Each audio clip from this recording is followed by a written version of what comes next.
नमस्कार दोस्तों, स्वागत है आपका। आज हम बात करेंगे 25वें एससीओ शिखर सम्मेलन की, जहां प्रधानमंत्री नरेंद्र मोदी ने भारत की उपस्थिति दर्ज कराई।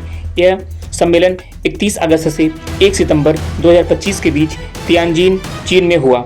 यह एससीओ का अब तक का सबसे बड़ा सम्मेलन था, जिसमें चीन, रूस, भारत, पाकिस्तान, ईरान, बेलारूस और मध्य एशियाई देश जैसे कई सदस्य राज्य शामिल हुए।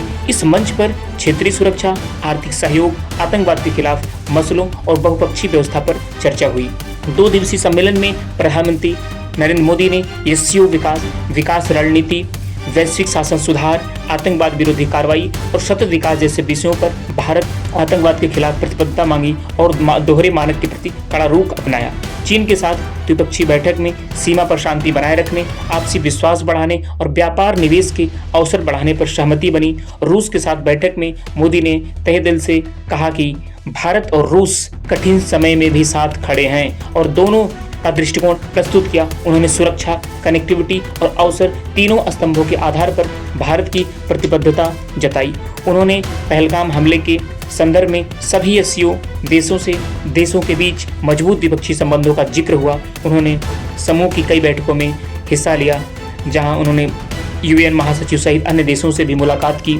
पीएम मोदी का एससीओ मंच पर भारत का संदेश 3 तरफा था। अमेरिका को संदेश, भारत अपनी विदेश नीति में आत्मनिर्भर है और ट्रंप टैरिफ से प्रभावित होकर और केवल पश्चिमी ढांचे में नहीं बंधा है।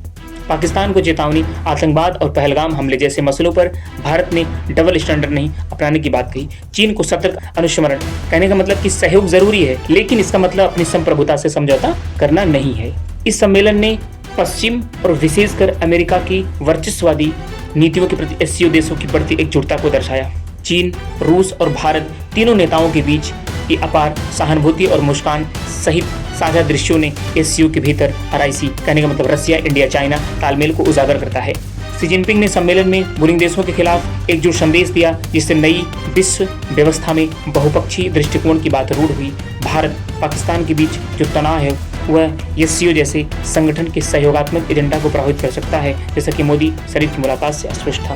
तो दोस्तों, यह था प्रधानमंत्री नरेंद्र मोदी का एससीओ शिखर सम्मेलन में भारत का प्रभावशाली और संतुलित प्रस्तुति, जो एक तरफ आत्मनिर्भरता दर्शाती है और दूसरी तरफ बहुपक्षीयता में विश्वास। आपके क्या विचार हैं कमेंट बॉक्स में जरूर बताएं। क्या इससे भारत के लिए नया द्वार खुलेगा? कमेंट बॉक्स में बताएं और चैनल को सब्सक्राइब करना न भूलें। धन्यवाद।